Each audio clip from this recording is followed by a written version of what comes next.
this is definitely the worst pick in this year's NFL draft. The Ravens next year will be the best team in the AFC. An absolute reach with this one.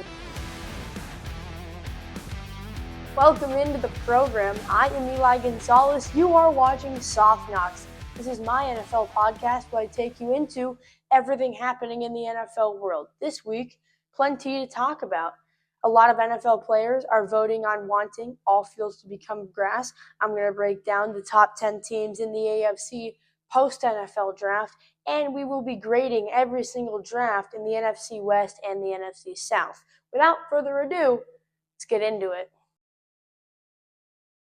Let's start grading our NFC drafts in the NFC South. Let's first talk about the Tampa Bay Buccaneers. Such a weird team, a pretty solid season just a year ago, and they pick up Ruben Payne at 15.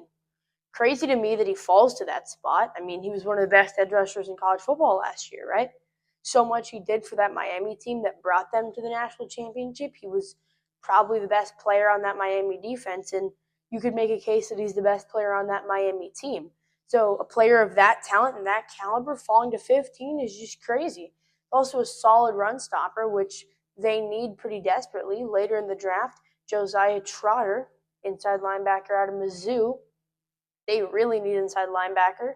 The couple that they had, they let go in free agency. And Todd Bowles uses their inside linebackers a lot, whether it's the blitz or the hook to curl in the middle of the field. They're incredibly important, and picking someone up in a position like that means a lot. It's a B-plus grade overall for the Tampa Bay Buccaneers. The Panthers take Monroe Freeling, offensive tackle out of Georgia, in the first round. They need offensive line. Bryce Young is horrific under pressure, but when he's in a clean pocket, he's one of the better quarterbacks in the NFL, especially with them getting T-Mac and winning Offensive Rookie of the Year. It's a promising offense, and he kind of feels like the missing piece in a way.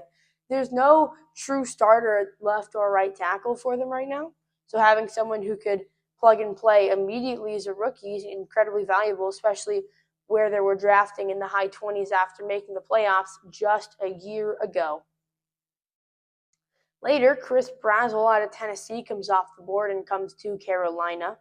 First team All-SEC in his final season, and he's a 6'4" deep threat for Bryce Young, which is never a bad thing because Bryce Young can't see over his offensive line half the time, so having someone who's a big target downfield is incredibly valuable. Overall, the Panthers get a B. The Saints had a really interesting draft. They take Jordan Tyson, the wide receiver out of Arizona State, in the first round at pick number 8. They don't have a lot of depth at receiver besides Olave, but it's a weird pick with all the holes they have on defense. I think he's talented. I don't think Jordan Tyson's a bad prospect. I think Mekhi Lemon's better, but might be a little bit of bias, who's to say. But as a player, I think Jordan Tyson's great, but just all the positions of need they had, I don't know if he's the best pick for the team. Besides that, they take Oscar Delp, tight end at Georgia. Just a really, really freakishly good player at a high school. Never really blossomed into that to Georgia. Don't get me wrong, he's an NFL draft pick. He's definitely a great player, but not what they expected him to be in Bulldog red and gray. So him coming into Saints is like a second, not like a prove-it year, but because he's on a rookie deal, but he needs to show some sort of value for this team and some reason to be on this team for a consistent period of time, especially at tight end because they have a bunch of veterans there and they have no newer, younger players, and that's really what he is at the end of the day. A questionable draft for the Saints and a pretty solid one overall. They're going to get a B-. To close out the NFC South, the Falcons.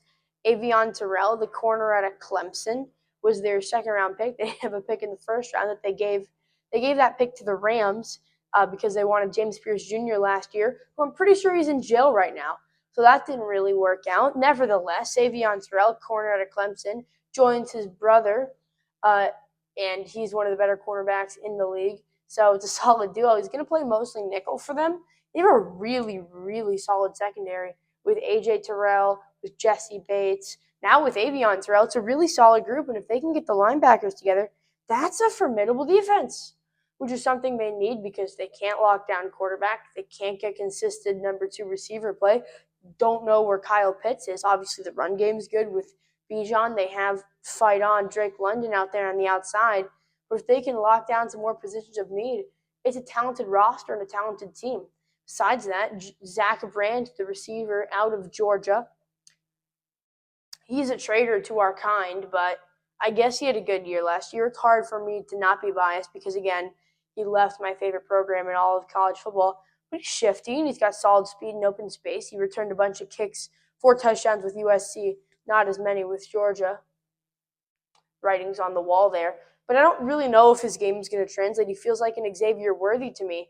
There's a couple of those guys in college right now that I think have really successful college careers because their offensive coordinators can really scheme them open and put them in positions to succeed.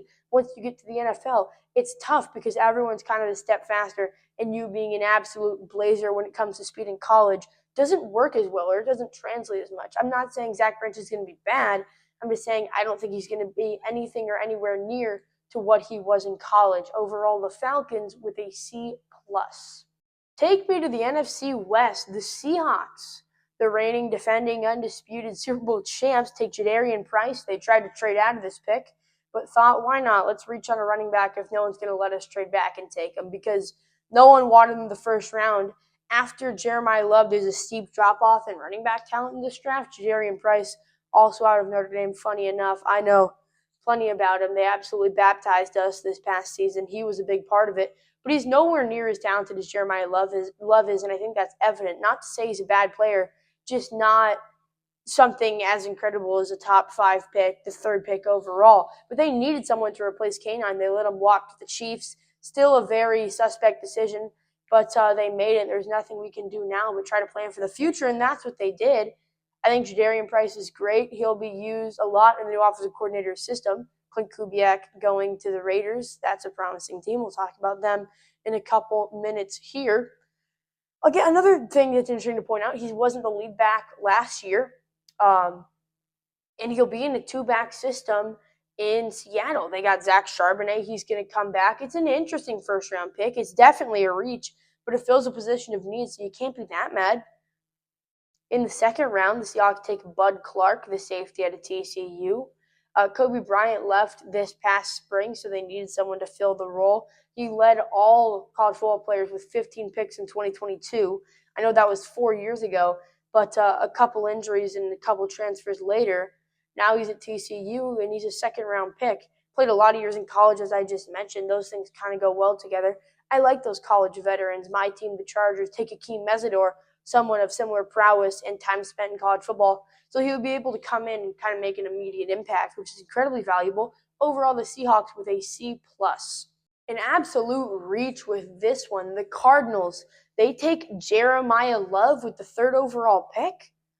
I mean, he's really good. Don't get me wrong. If anybody knows, I know how good he is. I was at the game in 2024 where he jumped over 3 of our players and almost single-handedly he did beat us, but he was almost all of the reason that Notre Dame beat USC in 2024 in the Coliseum. But at 3rd overall, with all the holes the Cardinals have, again, don't get me wrong, a fantastic player, but I guess he has the ceiling, but I don't think you can bet on him being a top 3 running back in the league, especially with how bad your offensive line is. Jacoby Brissett is your starting quarterback. That's not a long-term solution. Marvin Harrison Jr. has been incredibly finicky. Michael Wilson's solid on the outside. You have Trey McBride, but that defense is in pieces. Walter Nolan is good up the middle. Will Johnson, you haven't seen a lot of him this past year at corner. Buda Baker at safety. They have nobody at linebacker. And with Sonny Styles, with Arvell Reese, with Caleb Downs on the board, you go running back with James Conner in that room and probably a couple other solid players. It's not, I think he's a good player, but it gets to a point. He's not generational. He's not Saquon out of college. He's not Adrian Peterson out of college. He's not Derrick Henry out of college or anything close to those 3. So with all the holes you have, it's just dumbfounding to me that they take someone this high with so many holes. Besides that, Carson Beck, quarterback out of Miami. After that rant, Jacoby Brissett, as I said, not a long-term solution. So having someone there who can kind of pick up where he left off, and I don't think Jacoby Brissett's going to be on this team after this past year. So having someone like this who can kind of fill in and maybe be a reliable backup or maybe a starter in the NFL is probably valuable to have in the 3rd round. Good arm talent, and he was super clutch in the playoffs, especially against Ole Miss, that touchdown run, that photo will be in Miami lore forever. And that entire run, he was super big and super important. So I don't think it's a bad pick, but I cannot get over Jeremiah Love at 3. So overall, the Cardinals get a D+. The Niners did not have a first-round pick, so at pick 33, they take Deshaun Stribling, the wide receiver out of Ole Miss. With Mike Evans and Christian Kirk on one-year deals, they needed someone who could come in and be a long-term solution at receiver along with Ricky Pearsall. It's going to be a crowded wide receiver room this year, but it will thin out over time, and him being a rookie, obviously plenty of time to develop. So I really like the pick in the second round. Besides that, Romello Hyde, the edge out of Texas Tech, played opposite David Bailey this whole year. He's kind of like the Carnell Tate of defense. I know that's weird. Stay with me here. Playing on opposite sides of an elite player and someone who is picked in the top 5. So you don't get that many double teams. You don't see 2 people in front of you that often. It's usually a one-on-one opportunity, which kind of boosts your stats. So I don't really know how I feel about that. You guys know how I feel about Carnell Tate, and that is not positive. So I like Romello Hyde. The talent's there, but I don't know how it translates to the NFL. Overall, for the Niners, it's a C+. Finally, the LA Rams. Look, I'm going to be honest. This is definitely the worst pick in this year's NFL draft. Ty Simpson at 13?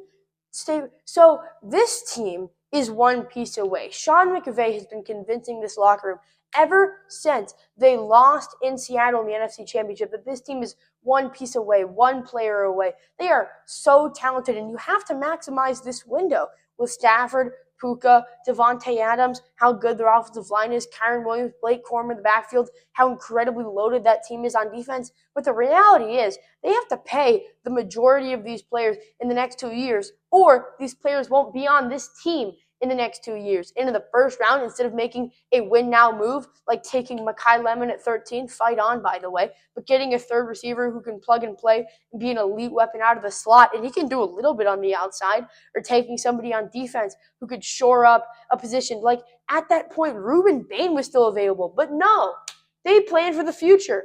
Now Sean McVay has to flip this entire locker room and be like, no, all these people, hey guys, we made a pick for an era of Rams football that you guys won't be a part of. We took a player that you guys will never get to see the benefits of. So instead of upgrading their current roster, they planned for the future.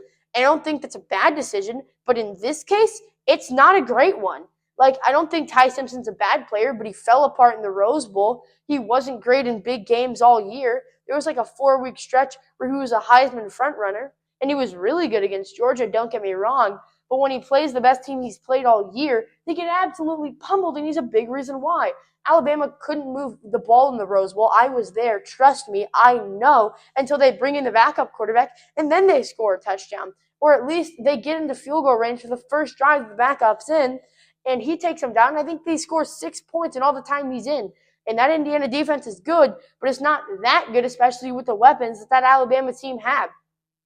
If they took Ty Simpson in the 3rd round, I think it's a great pick. But with all the players available and what this team needs, it's just terrible. They also take Max Clare, tight end out of Ohio State, round 2, pick 61. I think it's a solid option. Tyler Higbee isn't getting any younger. And I guess on offense, tight end is their one big hole. It's not much of one with how talented that Rams team is.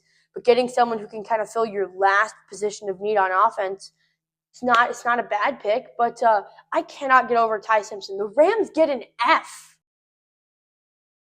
Let's go to our sports world corner, where recently in a poll, it stated that 92% of players in the NFL would rather play on grass over turf. I'm not an NFL player, but I've played enough organized football to know that a pure grass field is significantly better than the same stuff you see at Boomer's Mini Golf. Turf fields, not only are they not fun to play on, turf burns suck, those black little pellets get everywhere, but 90% more injuries happen on turf fields than they do grass fields. And grass fields have more give, and they're significantly more fun in the rain. The FIFA World Cup is coming to North America this year, and a lot of NFL stadiums will play host to group stages, semifinals, and the final game, all being on fields that are currently turf that need to be converted to grass. 15 of the 32, 15 or 16, doesn't matter. About half of the NFL currently uses grass. The other half currently uses turf. I think with this World Cup renovation, I don't know what they're going to do after this happens, but they should keep the grass field unless for some reason they can't. There's no reason for them not to. The NFL is significantly more fun when players stay healthy, and a big reason players get injured is because of the turf. Recent examples, Aaron Rodgers, 2024, first snap with the Jets, his Achilles gets sent to Narnia, their season's over, and he's out for the year. So much happens. It's Achilles or his ACL. I think it's his Achilles. No matter. So much happens because on turf fields, because plays just not able to happen due to injuries. And on grass fields, that just doesn't seem to happen. Not only do the players like it more, but it's better for the league as a whole. So grass fields should definitely be implemented absolutely after this World Cup. Now for our top 10 list to close the show. This one was given to me by somebody at my school. So shout out to you. You know who you are. Let's run through the top 10 teams in the AFC after the 2026 NFL draft. We'll start at number 10 with the Raiders. This could be a hot take, but I really like the changes they've made over the offseason. New quarterback, new head coach, same talent on offense. They kept Matt Crosby. What is there not to like? So much on this team, obviously significant holes in the secondary and significantly holes at receiver, outside receiver that is. But with there only being 16 teams in the AFC, the Raiders being at 10 makes sense. In a couple weeks, I will be predicting the entire NFL season. That'll be a couple-part episode series. But I think the Raiders win in anywhere in between 7 and 10 games. And I think a big reason for that is the changes they made in the draft and this offseason. They're at 10. At 9, the Cincinnati Bengals. They didn't do too much besides acquiring the best defensive tackle in football. They lost their first-round pick, but they could not stop the run to save their life last year. And now getting Dexter Lawrence, someone who specializes in stopping the run, it makes all the sense in the world. Obviously, they'll have to pay him, so now they have every single dollar in Cincinnati tied into 4 players, being Higgins, Burrow, Chase, and now Lawrence. But it's a solid core, and I think with how high-powered their offense is, and now having a solid, legitimate superstar on defense, the Bengals are the 9th best team in the AFC. At 8, the Pittsburgh Steelers. This is a hot take, but I really like the Steelers this year. I think Rodgers comes back and this team does nothing but get more talented. They had a bad draft, but they won their division last year. It was off a missed field goal. Ravens fans probably still aren't very happy about that. They'll be happy about where I have them on this list. Just wait. But I think the Steelers are an incredibly talented team. Their defense is really good. They have the best kicker in the NFL in Chris Boswell and a solid enough offense to, I think, make the playoffs again. That's why the Steelers are at number 8. At number 7, give me the Super Bowl runner-up, the New England Patriots. You have to trust Drake May, right? This team, obviously, with Mike Vrabel over the offseason, but their defense is so good. They only lost a couple parts to the engine on offense. And I just really trust what they have going on. The home field advantage in Foxborough is second to none. And I think 7 feels fair for them on this list. At number 6, the Houston Texans. They had a historic meltdown in the playoffs. Mostly at fault would be C.J. Stroud, but it's the most talented and probably the best defense on paper in the league. And you can't bet against that, especially with Nico Collins on the outside, C.J. Stroud at quarterback, a solid offensive line, Woody Marks, USC legend, as their lead back. It's a really solid team. I think Joe Mixon is coming back. There's nothing that you can't like or at least smile at about the Houston Texans, and I think they're the 6th best team in the AFC. At number 5, the Kansas City Chiefs. I think Mahomes comes back 100%. He's probably the most competitive player in the NFL. I'm really scared if he's back at 100%. Eric Bieniemy comes back, which I think makes a big difference. They got a man sort of lane in the first round, a solid draft overall, picked up some good backup pieces, and I don't know if I trust their receiver room, but I trust Mahomes. I think Kelsey still has a few okay years left in him. Chris Jones is a top 3 defensive tackle in the NFL. Their secondary is good enough, and you can't bet against Andy Reid, Eric Bieniemy. That staff, Spagnuolo, that staff is just too good not to at least squeeze 12 wins out of the talent on that roster there at number 5. At number 4, the Denver Broncos. I am a Bo Nix hater, so take all of this with a grain of salt.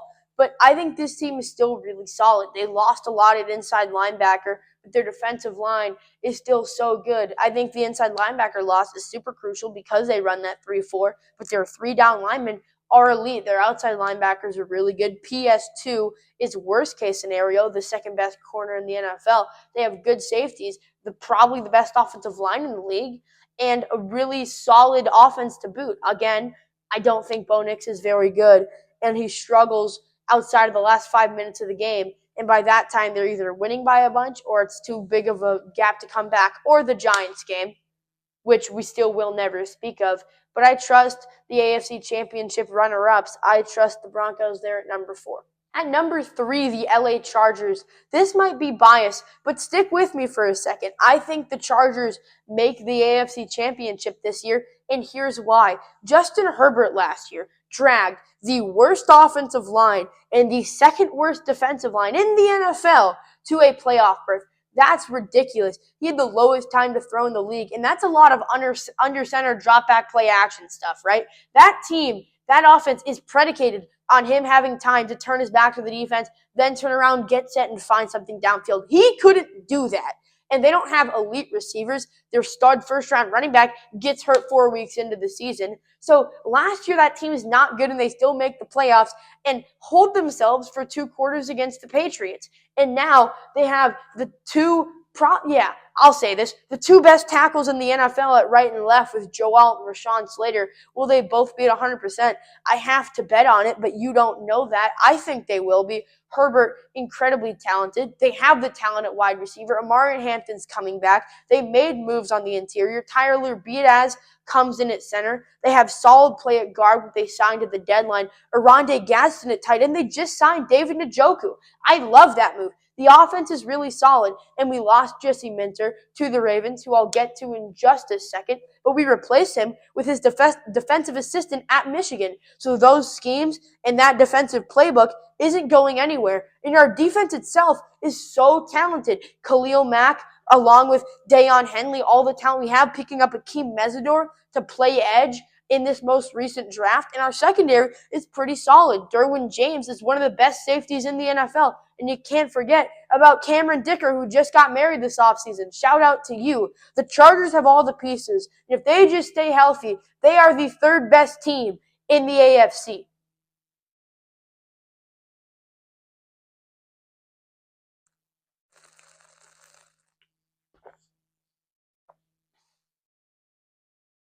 At 2, the Buffalo Bills. They're super interesting.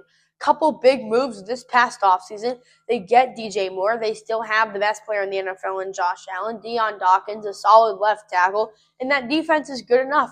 But I really think this is probably Josh Allen's last real shot to be one of the top dogs in the AFC. Not to say he'll never be in the playoffs again, but the NFL is getting so talented. The Bears are coming up. The Ravens are reloaded. And those are just a couple examples. There's so many teams in the NFL who are getting better. Mahomes was hurt last year. He's coming back. So I think the top echelon of the NFL is as talented as it's probably ever been.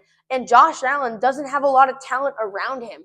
It'll be tough to see what he can do, but I have to trust him, and I think the Bills are the 2nd best team in the AFC. And I think going into 2026, the best team in the AFC is the Baltimore Ravens. Here's why. Jesse Minter is the best coordinator on either side of the ball in the NFL, and I will not take any other correct answer to that question. That Chargers secondary that he's been working with the past couple of years is not that talented. Don't get me wrong, they have players in the front 7, but it hasn't been just superstar talent. And by all metrics, that's a top 5 defense the past 3 seasons. And that's one of the lowest paid defenses in the NFL. So now think about what that guy's going to be able to do with Kyle Hamilton, Roquan Smith, Justin Madubuike, and all the veteran talent around him.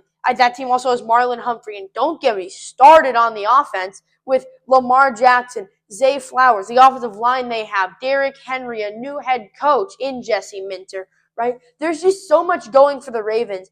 And I think the defense they're about to roll out in 2026 is going to be one of the best units in the history of the NFL. You have to trust Lamar bouncing back from injury. Derrick Henry looked pretty solid last year. Father Time hasn't gotten to him yet.